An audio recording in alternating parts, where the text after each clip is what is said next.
प्यारे छात्रों का एक बार फिर से स्वागत है और प्रश्नावली 5.2 में आगे बढ़ते हुए अब हम इसका 15वां क्वेश्चन अच्छे से हल करना सीखेंगे। तो कॉपी पेन लेकर बैठ जाओ, बहुत अच्छे से नोट्स भी बनाते जाना है और अच्छे से समझना भी है। सवाल में हमें दो समांतर श्रेणी दी गई हैं, 63, 65, 67। एक तो ये वाली समांतर श्रेणी है और दूसरी है 3, 10 और 17 डैश डैश डैश, ये दूसरी समांतर श्रेणी है। अब इन्होंने एक बात और बताई है कि nवे पद इनके बराबर होंगे। ये पहले से हमें पता है कि इसका nवा पद और इसका nवा पद, दोनों का nवा पद बराबर है। तो हमें n का मान ज्ञात करना है कि n के किस मान के लिए, मतलब n का मान हमें ज्ञात करना है। तो सबसे पहले हम लिखेंगे यहाँ पे पहली समांतर श्रेणी, तो हम यहाँ पे हेडिंग डाल देंगे पहली एपी। ठीक है, पहली एपी। एपी मतलब समांतर श्रेणी ही होती है।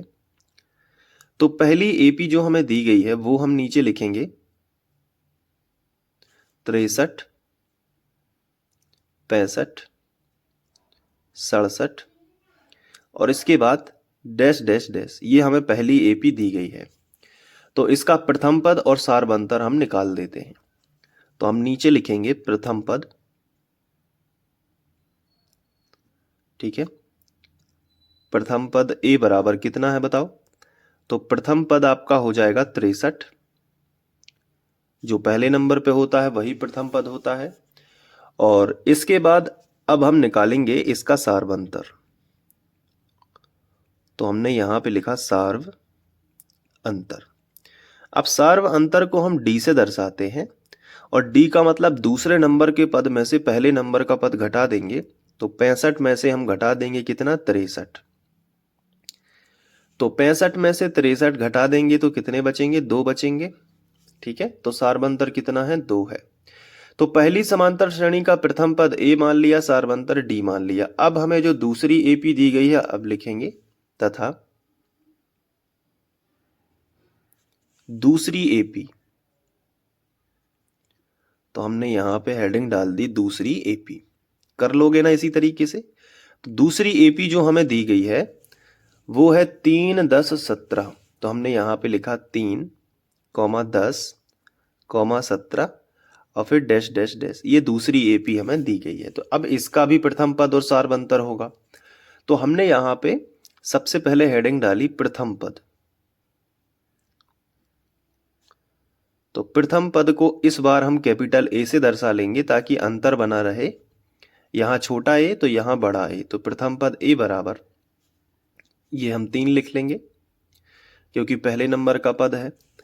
और अब हम सार्व अंतर निकालेंगे। तो हमने यहां पे लिखा सार्व अंतर।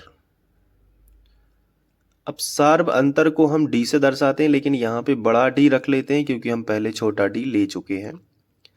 दूसरे नंबर के पद में से पहले नंबर का पद घटा देंगे, यानी 10 में से किसको घटाएंगे, 3 को घटाएंगे, तो ये हमें मिलेगा 7। तो सार्व अंतर 7 है। अब प्रश्न में हमें दिया गया है कि इनके nवे पद बराबर हैं। ये प्रश्न में दिया गया है तो हम यहां पे लिखेंगे कि चूंकि दिया गया है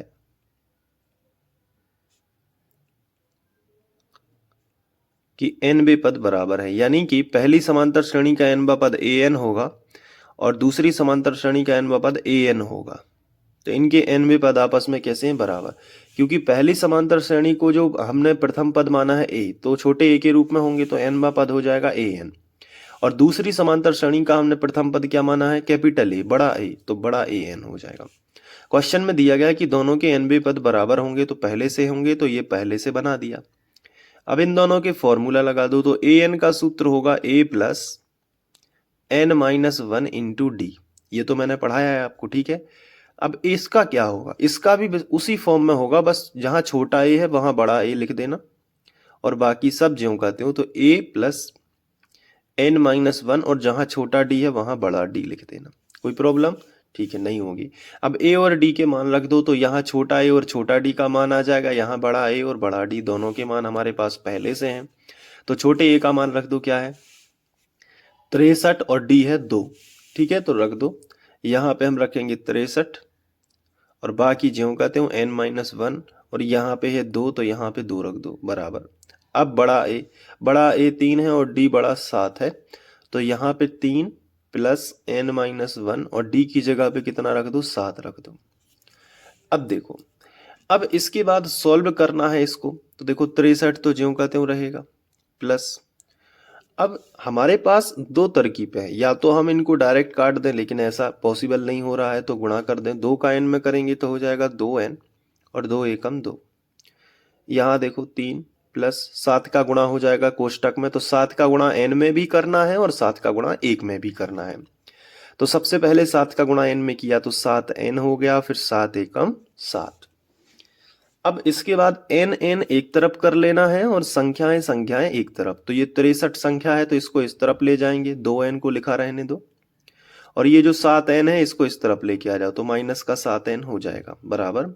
यहाँ पे संख्या 3 पहले से लिखी थी, संख्या -7 पहले से लिखी थी। अब ये 63 इस तरफ आ गया तो माइनस का 63, और ये माइनस का 2 इस तरफ आ गया तो प्लस का 2 हो गया। तो देखो संख्याएं एक तरफी और एक n वाला जो है वो एक तरफ।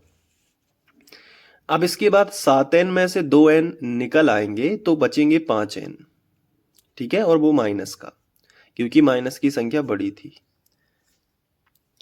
इसके बाद यहां पे हम देखेंगे तो ये देखो माइनस का 63 है और माइनस का 7 है। तो सबसे पहले तो ये देख लो कि 63 और 7 70 हो जाएंगे, तो हमने माइनस का 70 लिखा। और ये देखो 3 धन का 3 है और धन का ही 2 है, तो 3 और 2 5 प्लस का हो जाएगा। -5n बराबर, देखो माइनस का 70 में से 5 चले जाएंगे तो माइनस के 65 बचेंगे, माइनस और माइनस दोनों तरफ से कट जाएगा। तो अगले स्टेप में आएगा 5n बराबर 65। ये 5 गुणा में है तो गुणा वाली संख्या बटे में आ जाएगी, तो n बराबर हो जाएगा 65/5, ठीक है। तो यहां से 13 बार में कट जाएगा, 13 पौने 65 होते हैं, तो 13, तो n का मान कितना आ जाएगा, 13 आ जाएगा, और यही हमारा आंसर आ जाएगा, ठीक है।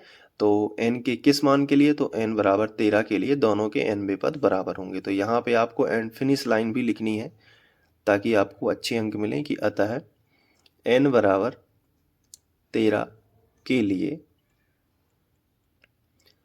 दोनों समांतर श्रेणियों